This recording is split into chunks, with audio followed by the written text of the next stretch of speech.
Hey, Dan. Hey, can you hear me and see me okay? Can't hear you. Can't hear. All right, let's see here. Uh, Now? Can you hear me now?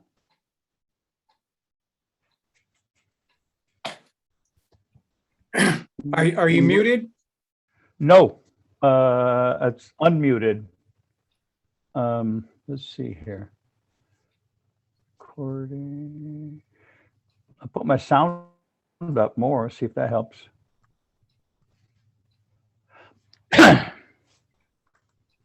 Whoop.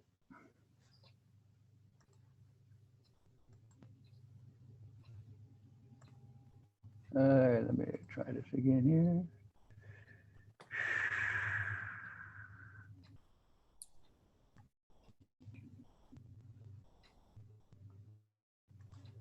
Oh shoot. So look in the left side, down to your left, the All mute righty. button. Got it. All right.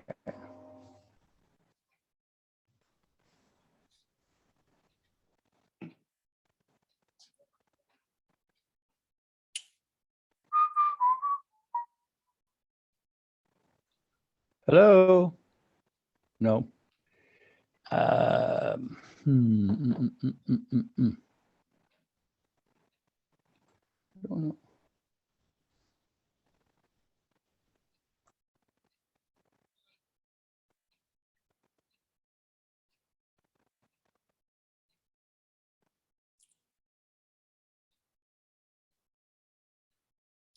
Yeah, Dan. Oh, what happened? Yeah, Dan. Make sure your mute button is off on the Zoom. All right.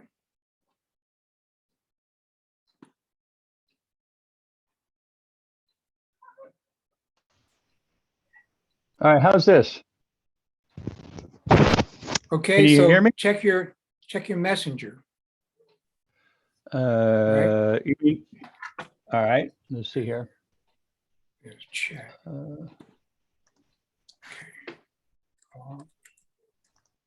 Yeah, Dan. I can hear you. I mean, I'm on this, getting your message. Yeah, Dan. Make sure your mute button is off on the Zoom. Uh-huh. All right. Okay.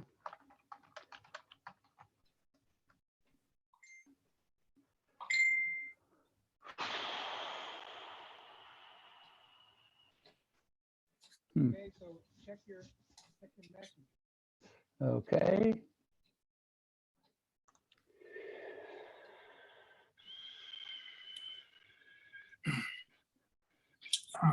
Headset. Your headphones. Make sure you're okay. Make sure that your speaker is activated from your settings, your speaking capacity. All right.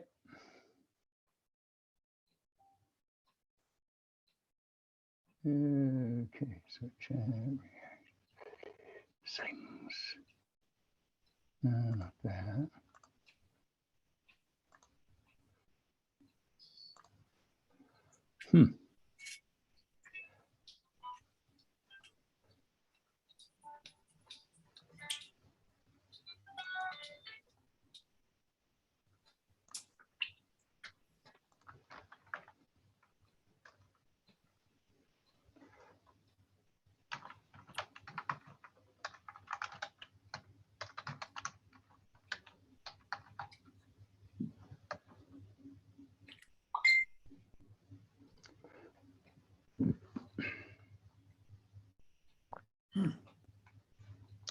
Uh, Okay, you got me. I don't know much more than that. Let's see what we do. Chat.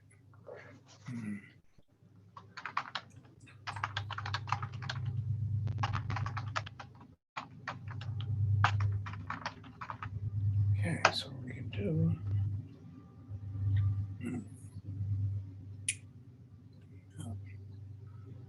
Zoom's not working.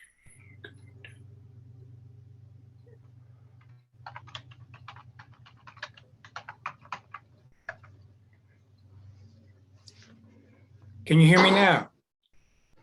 I can hear you. Can you hear me? No.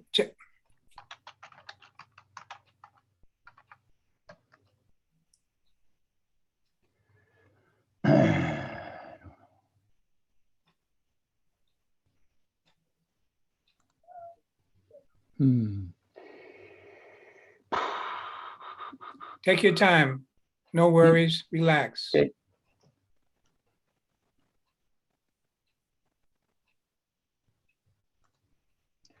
All right, let's see here.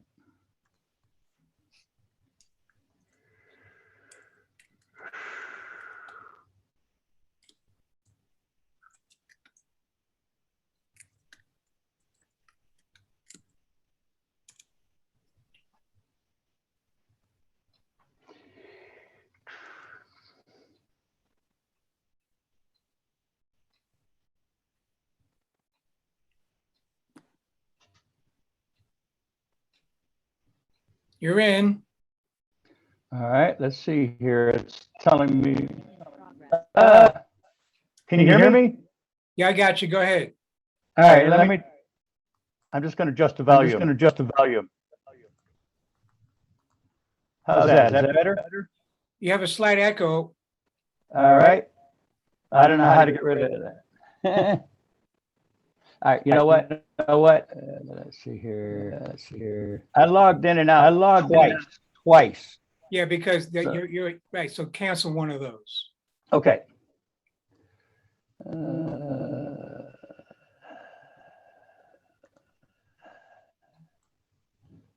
Or you could just mute it, I guess, right? All right. All right, how's that? Say again. Is that better? Much better. Great. Okay. I muted the first screen. There you go. All right. I mean, I know you had a degree in technology. Yeah. Well, you know, it's kind of funny.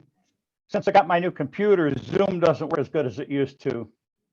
Oh, really? What kind of computer do you have? It's a Chromebook. Okay. HP. Okay. All right. So anyway, Okay. So let's get our levels together. So speak again, please. yes. How are you this morning? Oh, this afternoon, I'm great. It's after Okay. 12, even Central Time. So today, right. ladies and gentlemen, we have a guest all the way from Colorado, whatever how you would say it. He's from Colorado, vis-a-vis Chi-Town. That's Chicago. He's a Chicago man that went out west and stayed out there. The question is, who is Dan Liss? Now, on his page, he has all these things. He reads cards. He's a master Reiki. He walks on water. What doesn't he do? Let Dan Liss tell you what he does and does not do. Welcome on board, ladies and gentlemen. Courtesy of ConsciousPhrasingArt.co. Here's Dan Liss. Hi, Dan. How you doing today? Thank you, William. I'm doing fine. So tell us. I love it. So tell us, Dan. I'm sorry. Go. You were about to say something? Well, I'm just going to say that I'm here this morning. I love what I do, and I've always offered a variety of services to my clients, and I like doing it that way because some people need one thing, some people need another, and so it keeps variety in my workload, as well as being to serve a variety of people. So what is it that you exactly do you do? What is it that you do? All right. The things that people call me most frequent for would be Reiki, energy healing, energy clearing, also tarot readings, numerology, past lives, dream interpretations, and working with spirit guides. Okay. All those things. That's quite a plateful you got there. Yeah. So well, you know, I kept learning different things over the years as they through me. I suggest that you don't move your cord because it's causing static in the transmission. Oh, okay. So now dreams, right? How do you doing dream interpretation, or how do you do that? Right. Dream interpretation. And the way I do that is to, of course, the person has to begin by telling me. And then after they tell me about their dreams, I can help interpret.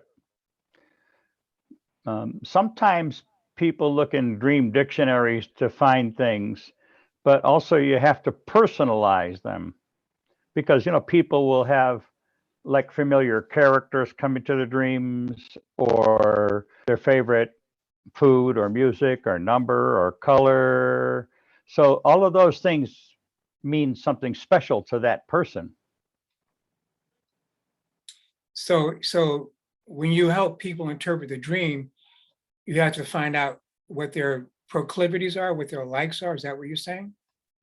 You have to ask some questions.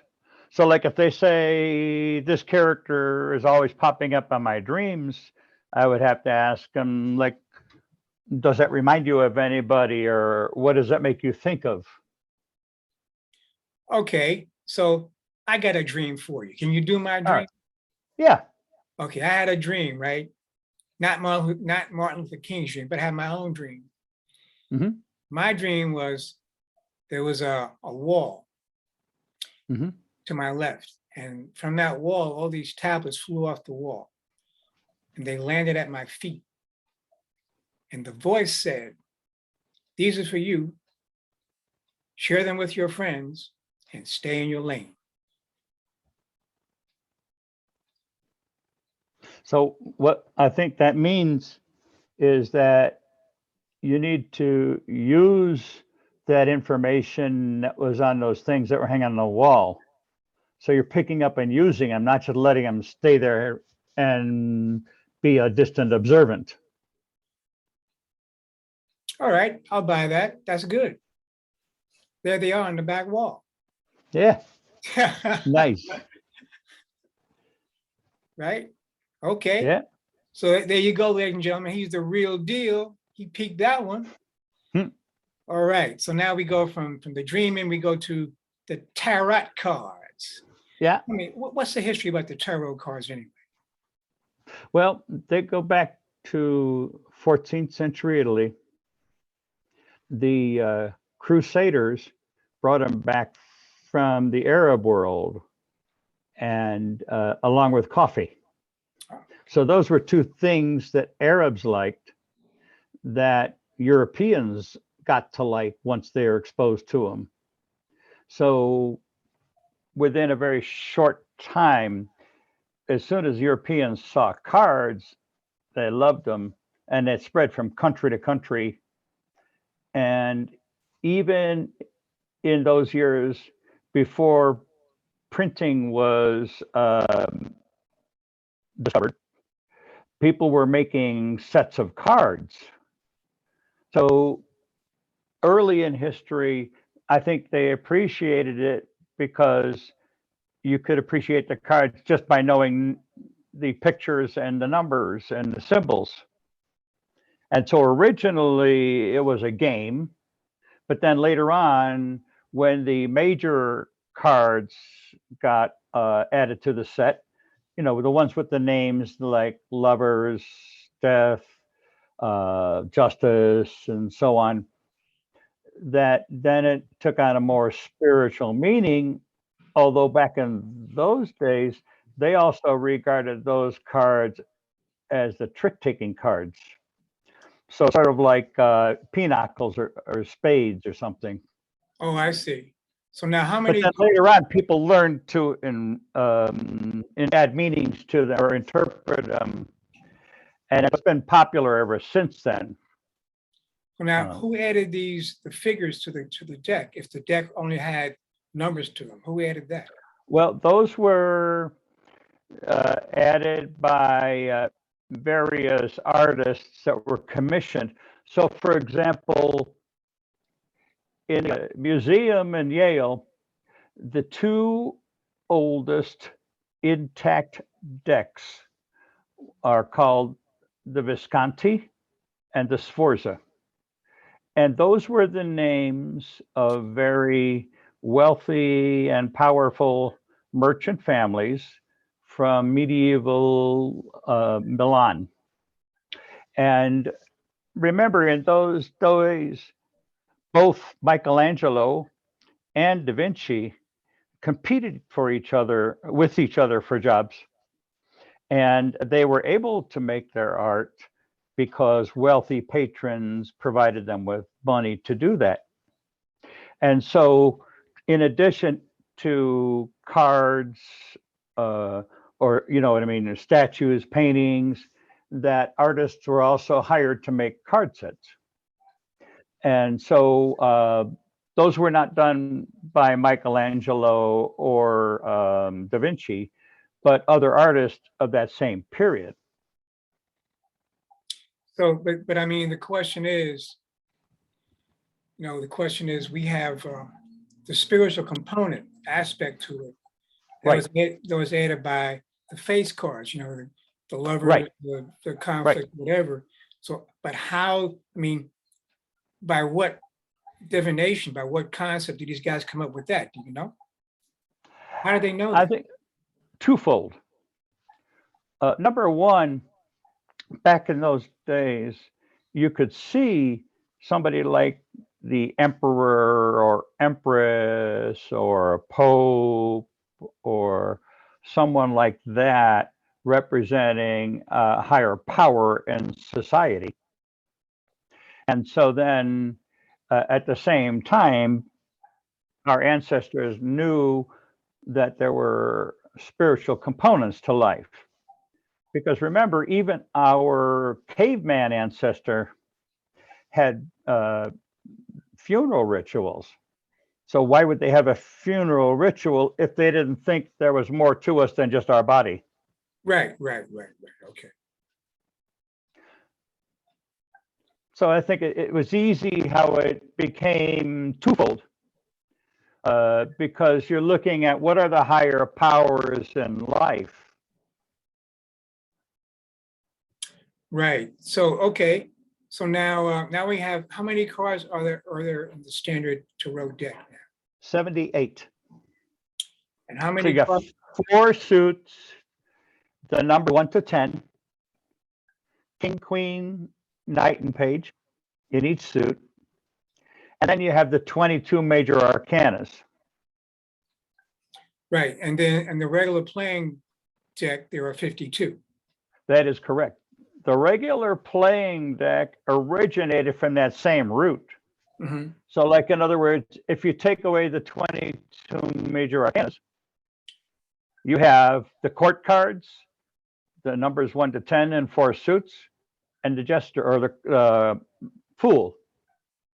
Right. The fool at 22 or 0, however Yeah, you call it. Right. the fool and the joker are the same term. So that Okay. was over. Now, it's also interesting when you look up the cards that, for example, even with the playing card deck of 52, think about that. There's 52 cards in the deck, 52 weeks in the year, 4 seasons, the elements. All right. And then when you look at that, you start to see the similarities. So, for example, in the diamonds would be the pentacle suit. The clubs would be wands, the hearts would be cups, and the spades would be swords. So there is a very, very common root between the two decks. And of course, there were people who would read just using playing card decks when tarot decks weren't easily available. Right. I've experienced that. People can do very well with that. And Hmm. in a way, it seems to be less complicated. Yeah. Yeah. Well, think about their similarities. So, like, in other words, the numbers 1 to 10 in both decks, and you got suits in both decks. So, let me tell you something right away. Right. Okay. So we do the tarot. Tarot came around with that was after the Crusades, right? You say? Correct. Mhm. That was the first Crusades or the second Crusades, or like, Not sure. okay. So anyway, the Crusades shepherded into the Western culture the concept of tarot cards, Mhm. and I guess they were accepted well by some folks and not by the clergy, or did the clergy use them as well? How did that work out? Well, I think everybody used them Mhm. because just remember, before uh, Gutenberg invented the printing press, only the wealthy and the merchants and nobles and clergy knew how to write. The average people just knew how to count and use gestures, and they knew how to spoken word, but they didn't have written language so well. But the average person could look at a picture on a card and see something they could relate to. And they Right, could also look at a number and see something they relate to. right, right. Just remember, like, think when our people, our ancestors got together with different cultures. Think about Yes, the simple act of bartering. Somebody say, I'll give you two of those for one of those. right, right. Yeah. So, that we connected that far back. Well, that's an interesting analogy because, um, well, years ago, I was doing business with the Chinese people, and a Chinaman came from Shanghai to New York, and he went to the token turnstile, the booth to get a token, right? This is what he does. He does this, Hmm. and the guy behind and the guy behind the thing freaks out, right? But where he but where he comes from, that means a certain number. All right. So you Uh, have to be careful which signs you're using, right? You know what I'm saying? Okay, so now, so you do the tarot.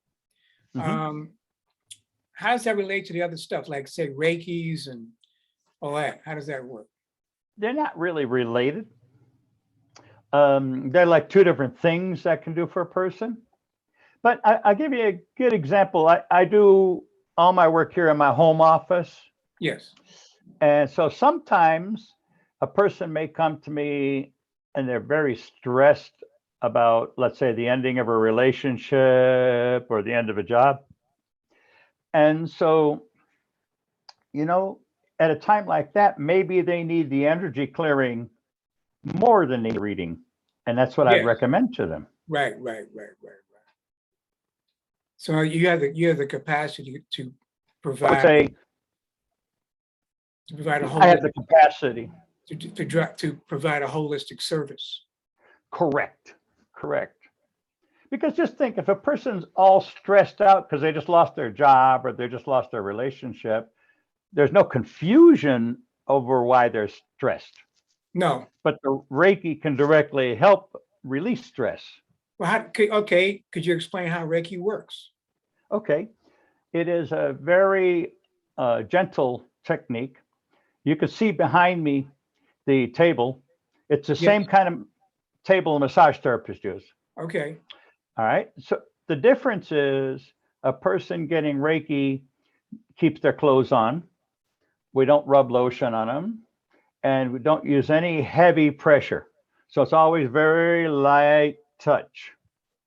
And so what we're doing is opening up the energy channels to bring healing energy to the person to help relieve their pains and aches.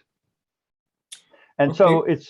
it's the energy itself that does the healing, is not like heavy manipulation. So that's like a form of acupuncture. Sort of without needles. Yeah, right. That's what I mean. Without needles, you just use your Well, hands. Go ahead. actually, in the Chinese healing system, they can do like pressure points on your body without needles, and they call it tuina. So Yes. it's a form of massage on the pressure points. Right. I've heard of that one too. Yes. Yes. Okay. But now, how does the stress get relieved using the Reiki? It brings a great sense of calmness to their mind. The Buddhists have a saying I love, which is called monkey mind. Yes. Right. We And so when you help calm their monkeys, their body calms. oh, I see. Okay. You see, how many times do you think about when a person's stressed, they get an effect like headaches, upset stomach, indigestion, nervousness. So when their mind calms, those things calm. Okay, so I come to you and I'm all stressed out. You put the laying of hands on me through the Reiki, and Hmm. I'm walking out the door after I've paid you. What do you say now, William? I want you to take 5 of these a day and come back tomorrow. What is it? Oh my. I don't dispense medicines.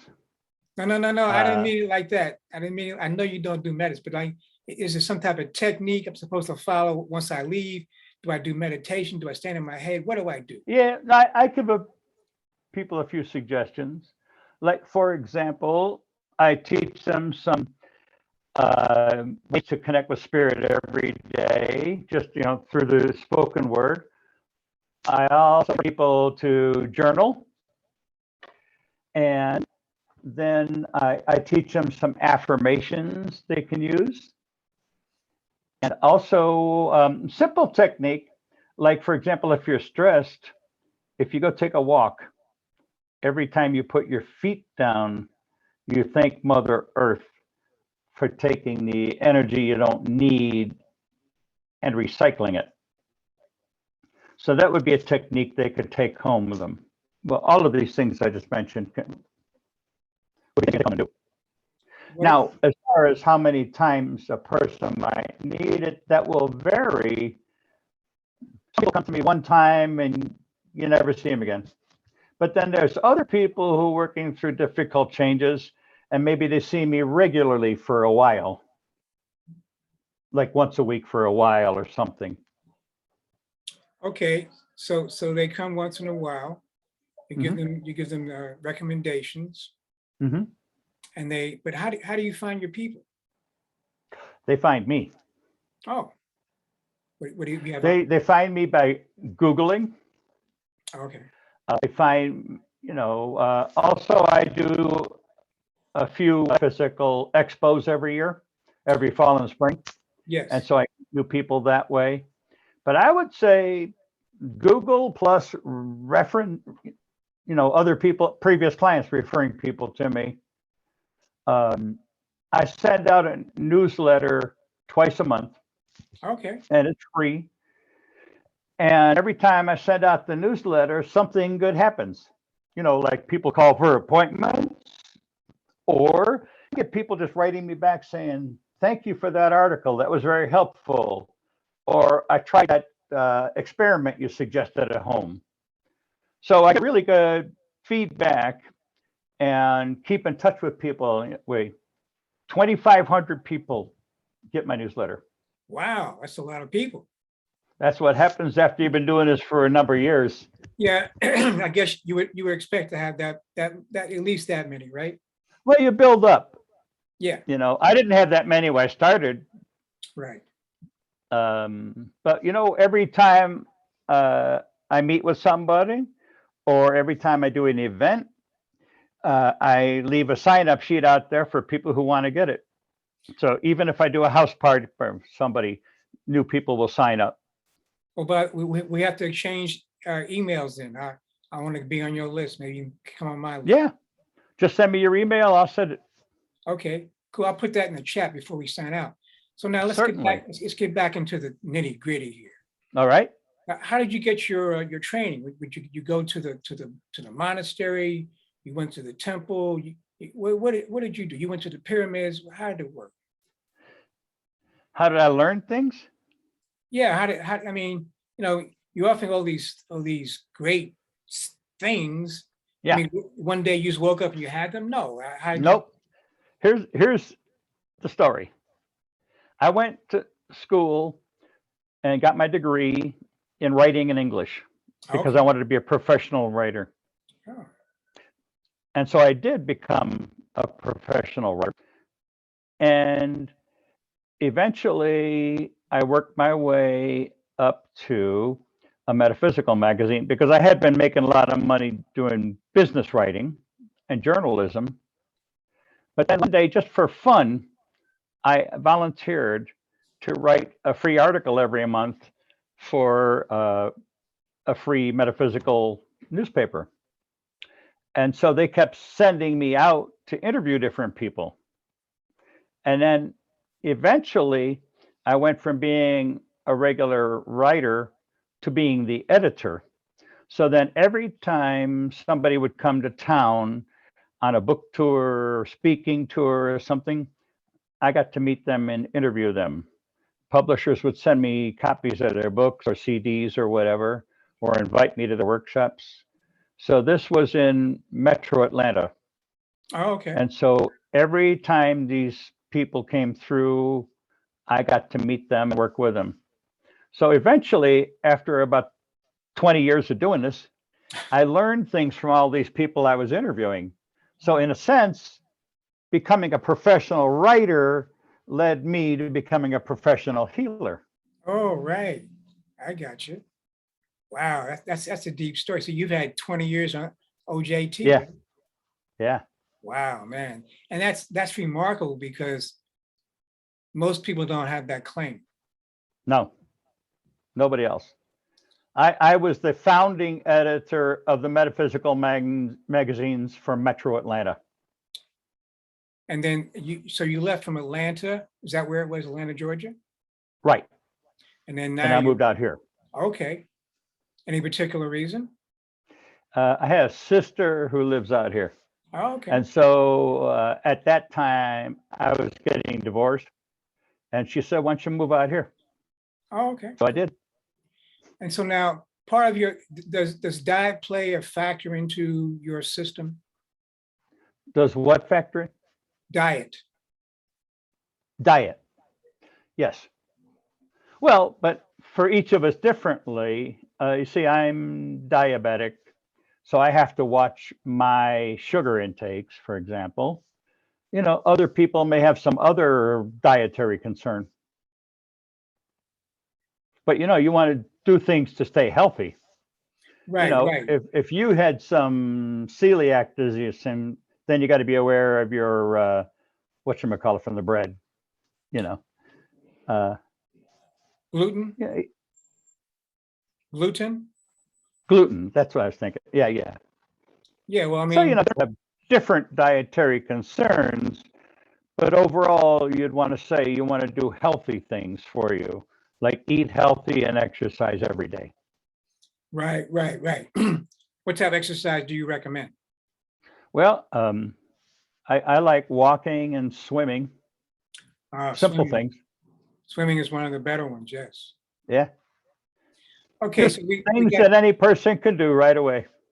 we got tarot cards, we got Reiki, um, general overall healing. Hmm. What about numerology? That's one of your things too, right? I love doing that. People love it too, because it comes right to birthday. Oh, is that how you So do? Okay. I calculate a person's numerology from that, and then that tells us something about them. And cross references to with your zodiac, because that also comes right off your birthday. So do you do the zodiac as well? No, I'm not an astrologer, but I know a little bit about it. Right. Well, I mean, but isn't there relation? Like I've always thought that um, astrology is the golden key, tarot is the silver key. I never thought of them that way. Okay. Um, okay. So now we have the numerology, right? So that Mhm. how does numerology work? Well, let's see. If you want to tell me your birthday, I give you a demonstration. Okay, go ahead. All right, 1 second here. Let's see.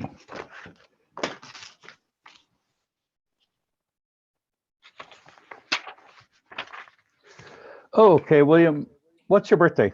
All right. 06 23 1946. Okay. So I'll show you this in a second. I'm adding it.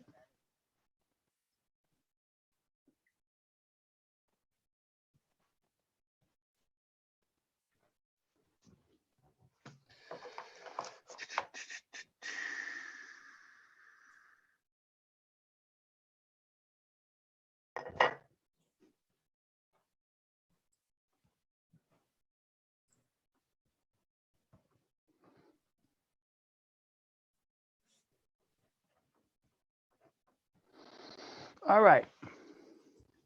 Can you see us okay? Bring a look. Yeah, that's it. Right. Yeah. Okay. All right. So what we know from your birthday is that you are a Cancer, correct? Yeah, that's right. All right. And we also know your life path number is 4. How so? All right. Okay. Well, we add all the numbers across Right. until you get to a single digit. I got you. Okay. All right. So 4 is the number of somebody who is very well organized, a good manager, somebody who's very grounded, somebody who's reliable. So think about the 4 as the number of foundation. Right. Right. So I most got you. of our Right. buildings, that. So when you think about that, the Cancer people also like homebodies. They love to connect family and friends. They're handy and make their house appealing and practical. And so you see, you put those two things together. You got somebody who's a very like solid part of the community. You know, somebody who's reliable. Somebody's a hard worker. Keep things in good order. Now, the second number. This That, is that's where we are showing. now. Right. Yep, 7. Because see, on your birthday every year is your new year. And so once again, we add the numbers across. And so if you think about this, so like the number 4 stays with you lifelong as a lucky number or factor. But every year on your birthday, you get a new number for the year that just lasts for one birthday. Right.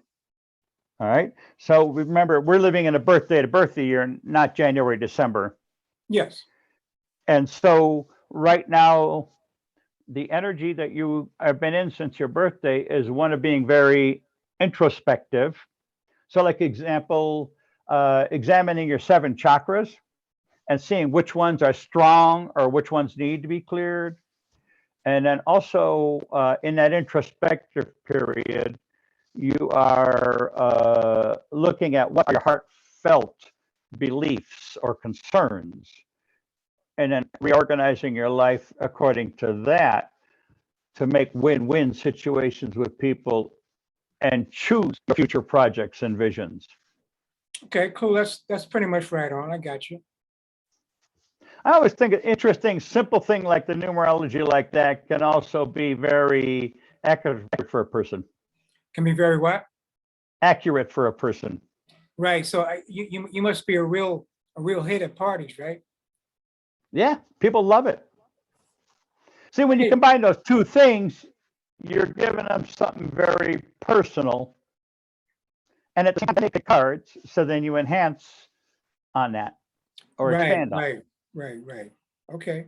So now, are those two separate processes or are they combined? Yeah, they're separate. Mhm. Not everybody's what I do. Okay. All right. So we got numerology. Oh, here's a good one. Now, what about the spirit guide thing? How does that work? Well, I teach people how to work with them. So, for example, every day when I get up, first thing, every morning, first thoughts, first words, I say, thank you for giving me this day. And with your help, I'll make the best use of it. Do you have any new ideas for me today? Is there anything you want me to know? And thank you for keeping me healthy and strong. And that's what I say every morning. Now, if you need advice on something, you can ask them in the privacy of your own mind, you know. But you see, by thanking them every morning, you're also making them more inclined to help you again because you said thank you. Okay, I got you. So you So see, that's a simple thing anybody can do. And then you take out your notebook and right, jot down whatever kinds of things are coming to your mind. there was a That's a great way of capturing the ideas from your spirit guides. there was a great American scientist, George Washington Carver, Uh-huh. down at Tuskegee. Hmm. And he would be out in his garden between 4 and 6.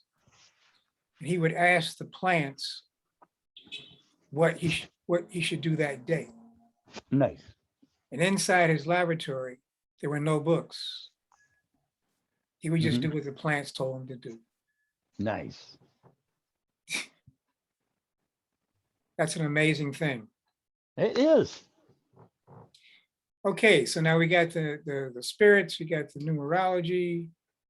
Do you know in traditional herbalism, it's always a recommendation or a practice that when you go to harvest something from the plants, Yes. you thank them for helping us. And the same thing when you're taking care of them, whether you're pruning or watering or weeding, that you are taking care of them. And then when you need them, they'll bring more help to you. So there's a dynamic relationship between the two living things, Well, people and plants. that's just a metaphor for the dynamic relationship between the people and the planet, you know.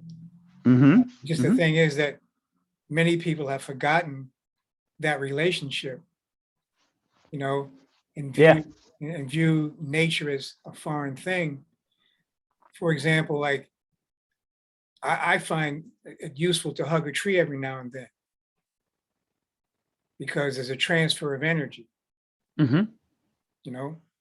All nature's feminine. And you transfer that energy, if you're feeling depressed or uptight, the tree can take that information and give you back a calm Mm-hmm. feeling.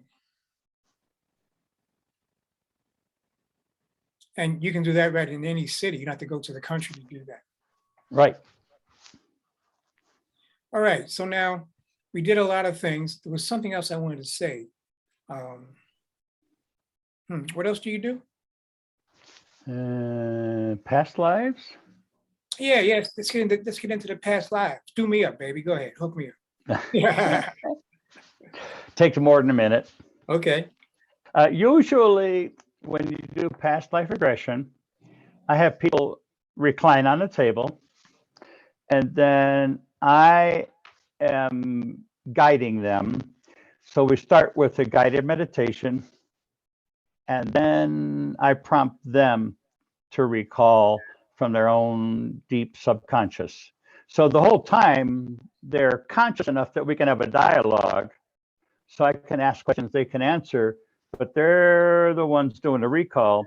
So I will always keep my questions neutral, such as where are you? What do you see? What do you hear? Is there anyone else there? So I'm leaving the questions very neutral so as not to tell them, let them reveal to themselves. And so that process takes like an hour and a half or two Whoa, because, that's draining. well, usually during a session, it takes the person a little bit to get into it. And then you start the dialogue and, prompting their recall. And in every session, people always record more than one past life. So now, what is the value of the past lives regression? The value is simple. A lot of times there is a relationship between some past life lesson and who we are now. So when I first got familiar with this, I was researching it for my own benefit.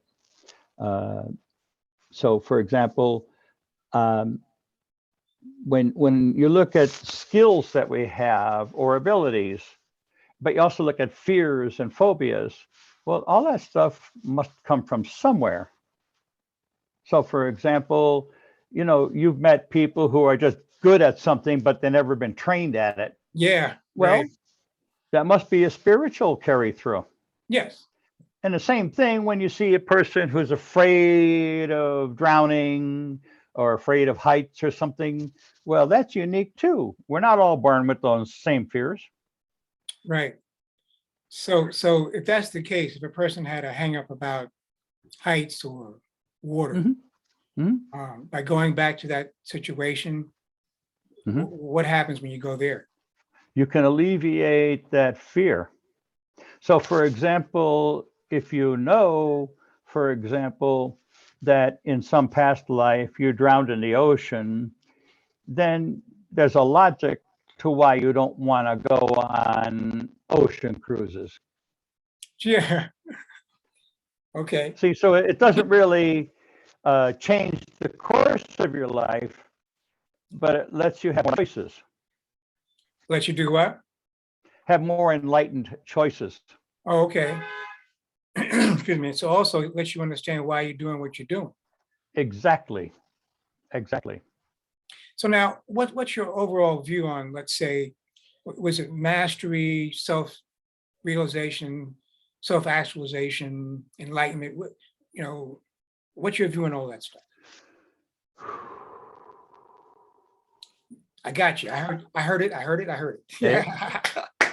I think the most important thing is that a person got to use their free will to move forward.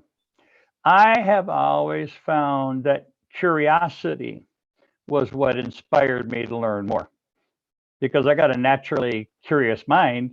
And when I hear about something, I wonder if that works or wonder if it'd be good for me. So check it out. Okay. So now, okay, let me phrase the question another way. Yeah. What do you think is the reason for us being here on Earth?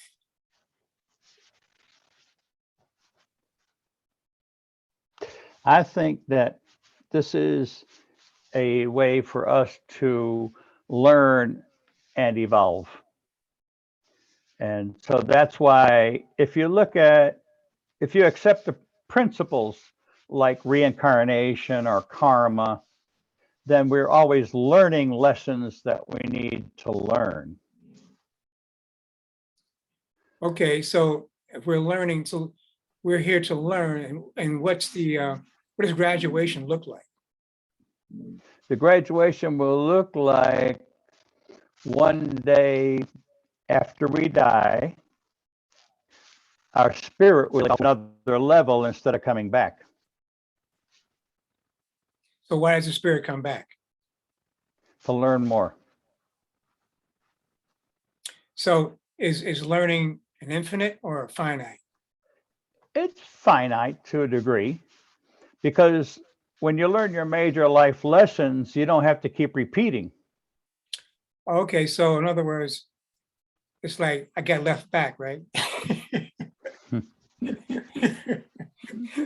I get left Uh, back in school, right? eh, I think we're also here to enjoy the experience. So just think that we were born into this body on this planet, and so we should experience it in a good way and enjoy our life, as best we can. Well, there's a cartoon I remember a long, long time ago. It was a black and white cartoon, and the screen was divided in two sides. You had the guys on the right, they were the guys with the white stuff, and the guys on the left, they were the guys with the dark stuff. And the guys on the dark side, they'd be walking in the line saying, "I'm happy when Hmm. I'm sad. I'm Hmm. happy when I'm sad." You know, I mean, like, is that enjoyment? Yeah, Well, it is, right? we can correct that through positive thinking. Example, somebody recently was telling me, I always have bad luck in relationships. Well, if you keep saying that, what do you think you're going to get more of? Okay, that ties into the question I've been meaning to ask you. What about affirmations? Affirmations are a powerful tool to use every day. Here, give you a simple example. So for the last year and a half, everybody been worried about COVID.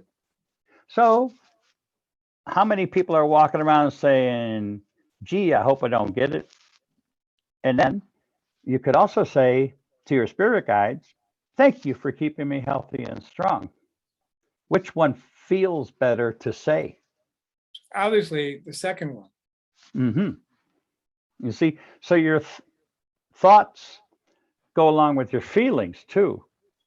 So where your thoughts goes, your energy goes. Yes. So if you believe that things will work out for you, they will. If you believe you always have bad luck, you get more of that. So in other words, it's like the news is really priming us for a particular outcome, Hmm. because most of the news is bad news. Right. So you can choose what information you want to consume. Yes, right, right, right. You have to be intelligent consumers. Well, okay, Exactly. Dan, we're reaching at the top of the hour here. We've been parlaying here for a while. It's going by so fast. We're getting deep into this stuff, man. Yeah. Anything particular you want to talk about before we sign off?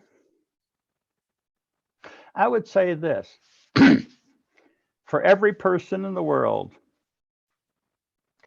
if we can be happy with who we are and what we do, we can have a good life every day, beginning right now.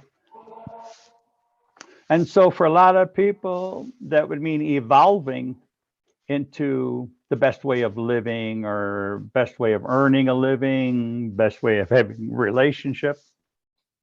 Yes. So, you see, I've had several careers in my life, but this is my final one. I know that I love doing this and I'm going to do this till my end.